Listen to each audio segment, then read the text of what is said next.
अलैकुम वरहमतुल्लाहि वबरकातुहू। आप सभी स्टूडेंट का वसी एजुकेशनल एकेडमी में खैर मकदम करते हैं। उम्मीद करते हैं कि आप सभी स्टूडेंट इम्तिहान की अच्छी से तैयारी कर रहे होंगे।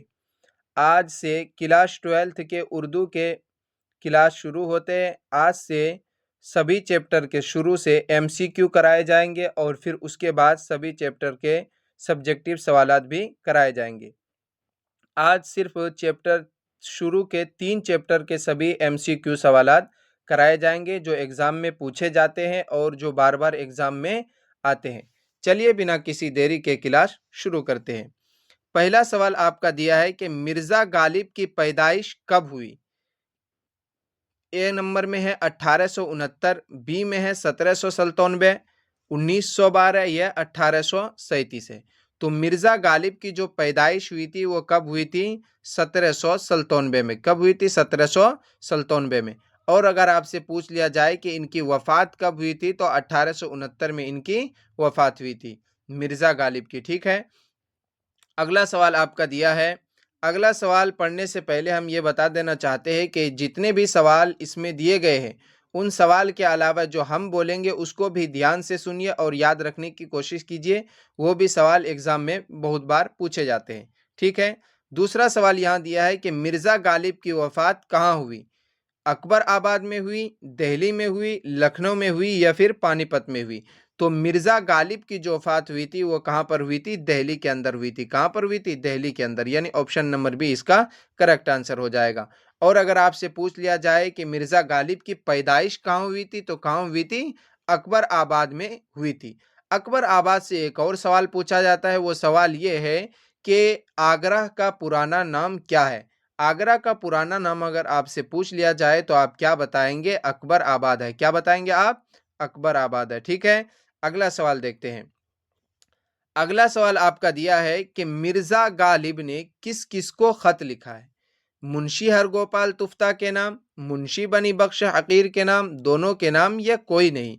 तो मिर्जा गालिब ने जो खत लिखा है वो किस किस को लिखा है? मुंशी हरगोपाल तुफ्ता के नाम भी और मुंशी बनी बख्श हकीर के नाम भी। यानी ऑप्शन नंबर सी इसका करेक्ट आंसर हो जाएगा। ठीक है। अगला सवाल देखते हैं। अगला सवाल यहाँ दिया है कि गालिब दिल्ली में किसके मकान में रहते थे। हकीम मोहम्मद हुस्न खां मरहूम के मकान में, मुंशी हरगोपाल तुफ्ता के मकान में या मुंशी बनी बख्श हकीर के यहाँ या फिर नरेंद्र सिंह के यहाँ। तो गालिब दिल्ली में किसके मकान पे रहते थे? हकीम मोहम्मद हुस्न खां मरहूम के मकान में। यानी ऑप्शन नंबर ए इसका करेक्ट आंसर हो जाएगा। ठीक है। और अगर आप लोगों को ये वीडियो अच्छी लगे तो प्लीज़ लाइक कीजिएगा और सब्सक्राइब कीजिएगा और सभी दोस्तों तक इस वीडियो को शेयर भी कीजिएगा। ठीक है। अगला सवाल दिया है कि गालिब हकीम मोहम्मद हुस्न खां मरहूम के यहाँ कितने दिन से किराए पर रह रहे थे। कितने दिन से किस पर रह रहे थे? किराए पर। 9-10 बरस से, 12 बरस से, 15 बरस से या फिर 5 बरस से। तो कितने बरस से रह रहे थे? 9-10 बरस से। यानी ऑप्शन नंबर ए इसका करेक्ट आंसर हो जाएगा। ठीक है। अगला सवाल देखते हैं। अगला सवाल आपका दिया है कि मुजरिम सियासत पाते हैं से गालिब की क्या मुराद है। यानी उन्होंने, आप जब पढ़ेंगे खुतूत निगारी तो उसमें एक सवाल है कि मुजरिम सियासत पाते हैं, इससे गालिब की क्या मुराद है? क्या इनाम पाना है, सज़ा पाना है, दोनों है या कोई नहीं? तो क्या है? इनाम, सज़ा पाना। यानी ऑप्शन नंबर बी इसका करेक्ट आंसर हो जाएगा। ठीक है। अगला सवाल देखते हैं। अगला सवाल आपका दिया है कि गालिब ने दूसरा जन्म किसको कहा है। 1857 के पहले की जिंदगी, 1857 के बाद की जिंदगी, दोनों या फिर कोई नहीं। तो किसको कहा है? 1857 के बाद की जिंदगी को उन्होंने दूसरा जन्म कहा है। किसने? गालिब ने। यानी ऑप्शन नंबर बी इसका करेक्ट आंसर हो जाएगा।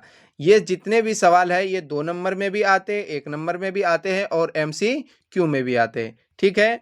अगला सवाल देखते हैं। अगला सवाल आपका दिया है कि हाथरस में फसाद की वजह से कौन जख्मी हो गया था। रियाया, मजिस्ट्रेट, गालिब या फिर कोई नहीं। तो कौन जख्मी हो गया था? मजिस्ट्रेट। यानी ऑप्शन नंबर बी इसका करेक्ट आंसर हो जाएगा। हाथरस में फसाद की वजह से रियाया ने पत्थर चला दिए से जिसके वजह से कौन जख्मी हो गया? मजिस्ट्रेट जख्मी हो गया था। यानी ऑप्शन नंबर बी इसका करेक्ट आंसर हो जाएगा। ठीक है। अगला सवाल आपका दिया है कि ऊद हिंदी और उर्दू मुअल्ला किसके खतूत का मजमुआ है? मिर्ज़ा गालिब का है, मीर का है, हाली का है या फिर तुफ्ता का है? तो ऊद हिंदी और उर्दू मुअल्ला के जो मुसन्निफ़ है वो कौन है? मिर्ज़ा गालिब है। यानी ऑप्शन नंबर ए इसका करेक्ट आंसर हो जाएगा। ठीक है, अगला सवाल देखते हैं।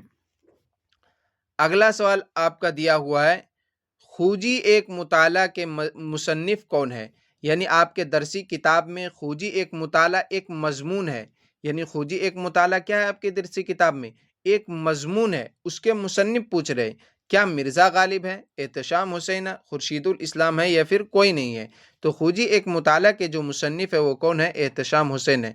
यानी ऑप्शन नंबर बी इसका करेक्ट आंसर हो जाएगा। और अगर आपसे ये सवाल पूछ लिया जाए कि खोजी एक मुताला किस सिनफ अदब से ताल्लुक़ रखते हैं, तो किस सिनफ अदब से? मजमून से। खोजी एक मुताला क्या है? मजमून है। ठीक है, अगला सवाल दिया है आपका, एहतशाम हुसैन की पैदाइश कब हुई थी? 1972 में हुई थी, 1912 में या फिर 2012 में या फिर 1812 में? एहतशाम हुसैन की पैदाइश कब हुई थी?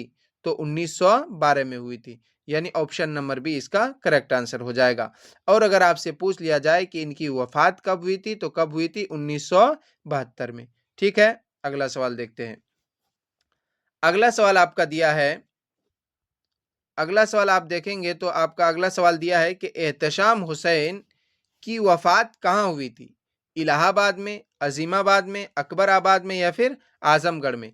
तो एहतशाम हुसैन की जो वफात हुई थी वो कहाँ हुई थी? इलाहाबाद में। यानी ऑप्शन नंबर ए इसका करेक्ट आंसर हो जाएगा। इलाहाबाद में इनकी वफात हुई थी। देखो यहाँ एक अजीमाबाद है, इनसे भी एक सवाल पूछा जाता है। वो सवाल ये है कि पटना का पुराना नाम क्या है? अगर आपसे ये सवाल पूछ लिया जाए कि पटना का पुराना नाम क्या है, तो आप क्या बताएंगे? अजीमाबाद है। ठीक है, और अगर आगरा का पुराना नाम पूछ ले तो आप क्या बताएंगे? अकबर आबाद है। और अगर ये पूछ ले कि एहतशाम हुसैन की पैदाइश कहाँ हुई थी, तो कहाँ हुई थी? आजमगढ़ में। ठीक है, अगला सवाल देखते हैं। अगला सवाल दिया है कि हिंदुस्तानी लिसानियात का खाका के मुसन्निफ कौन है? खुर्शीदुल इस्लाम है, एहतशाम हुसैन है, बलवंत सिंह है या फिर कोई नहीं है? तो हिंदुस्तानी लिसानियात का खाका के मुसन्निफ कौन है? एहतशाम हुसैन है। यानी ऑप्शन नंबर बी इसका करेक्ट आंसर हो जाएगा। देखो बच्चों, अगर आप लोगों को ये वीडियो अच्छी लगे तो प्लीज़ लाइक कीजिएगा और सभी दोस्तों तक इस वीडियो को शेयर कीजिएगा, ताकि वो भी पढ़ लिख के कुछ फ़ायदा हासिल कर सके। ठीक है, अगला सवाल दिया है कि नावल फसाने आज़ाद के मुसन्निफ का नाम क्या है? एहतशाम हुसैन है, रतन नाथ शरशार है, गालिब है या फिर प्रेमचंद है? तो नावल फसाने आज़ाद के जो मुसन्निफ है वो कौन है? रतन नाथ शरशार। यानी ऑप्शन नंबर बी इसका करेक्ट आंसर हो जाएगा। ठीक है, अगला सवाल देखते हैं। अगला सवाल आपका दिया है कि एहतशाम हुसैन का असल मैदान क्या है? मजमून है, तनकीद है, अफसाना है या फिर गज़ल है? तो देखो, एहतशाम हुसैन का असल मैदान जो है वो क्या है? तनकीद है।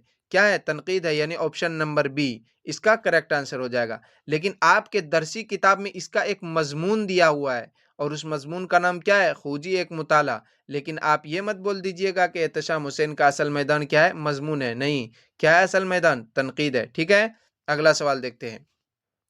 अगला सवाल आपका दिया है कि खूजी को हाजी बगलूल कहकर किसने पुकारा? मुंशी सज्जाद हुसैन ने, एहतशाम हुसैन ने, रतन नाथ शरसार ने या फिर आज़ाद ने? तो खूजी को हाजी बगलूल कहकर जिसने पुकारा था उसका नाम क्या है? मुंशी सज्जाद हुसैन। यानी ऑप्शन नंबर ए इसका करेक्ट आंसर हो जाएगा। ठीक है, अगला सवाल देखिए।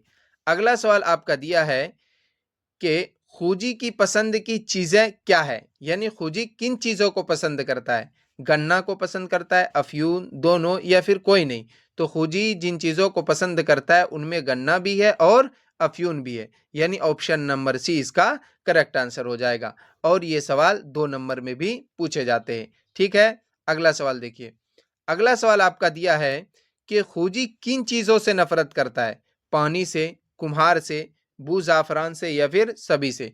तो खूजी जिन चीज़ों से नफरत करता है उसमें पानी भी है, कुम्हार भी है और बू ज़ाफ़रान भी, यानी ज़ाफ़रान की खुशबू। इन तीनों चीज़ों से खूजी क्या करते हैं? नफरत करते हैं। तो यहाँ क्या हो जाएगा? ऑप्शन नंबर डी इसका करेक्ट आंसर हो जाएगा। ठीक है, अगला सवाल देखिए। अगला सवाल आपका दिया है कि कौन अपना नाम कम से कम मुफ्ती ख्वाजा बदीर साहब अलैहि रहमा वल गुफरान बताता है? खुजी, आज़ाद, अमा कानत या रतन नाथ शरशार। ये सवाल भी 2 नंबर में पूछे जाते हैं। तो कम से कम अपना नाम मुफ्ती ख्वाजा बदी साहब अलैहि रहमा वल गुफरान कौन बताता है? तो खूजी बताते। कौन बताते हैं? खूजी, यानी ऑप्शन नंबर ए इसका करेक्ट आंसर हो जाएगा। खूजी और आज़ाद ये फसाना आज़ाद के क्या है? किरदार है, जिसके मुसन्निफ कौन है? रतन नाथ शरशार। ठीक है। अगला सवाल दिया है आपका कि एहतशाम हुसैन के अफसानवी मजमुआ का नाम क्या है? अगला सवाल क्या दिया है? एहतशाम हुसैन के अफसानवी मजमुए का नाम क्या है? वीराने हैं, सफरनामा है, या दोनों है? तो इनके अफसानवी मजमुआ का नाम क्या है? वीराने भी है और सफरनामा भी है, यानी ऑप्शन नंबर सी इसका करेक्ट आंसर हो जाएगा। ठीक है। आज 3 चैप्टर के सभी एमसीक्यू करा दिए गए और अगले क्लास में इंशाअल्लाह इससे आगे कराए जाएंगे। और अगर आप लोगों को ये वीडियो अच्छी लगे, इसमें जो भी गलतियां कोताहियां हैं, प्लीज़ कमेंट बॉक्स में बताएं ताकि हम उसको सुधार सकें। ठीक है।